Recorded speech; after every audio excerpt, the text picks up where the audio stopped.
কবিতাৰ শিৰোনাম প্ৰথম ভাল পোৱা, কথা দীপলক্ষী, ৰচনাপাত যোগানন্দ। ল'ৰাৰ মাক, পোনাকণে দেখোন দাপোনৰ মুখত ৰৈ মিচিকি মিচিকিকৈ হাঁহে, অকলে অকলে মুখত প্ৰেম গানৰ মিঠা মিঠা কলি। বেলি ওখ হোৱা পুৱাতহে সাৰ পায়, গাৰু সাৱটি সাৱটি শুৱে, টোপনিটো কিবা আবোল তাবোলখন বকে।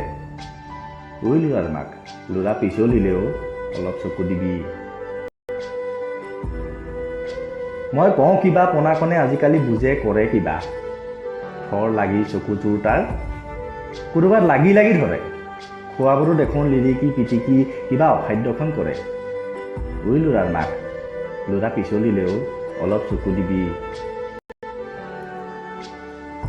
চোলাৰ ৰং মিলাকৈ জোতাৰ ৰং, গাত ৰজনীগন্ধাৰ সুবাস, শৰীৰত ক'লা ৰঙা আখৰত কিবা কিবিখন লিখে। পোনাকণ মানুহটোহে ইয়াত, মন বৰদৈচিলা হৈ ক'ৰবাত উৰে।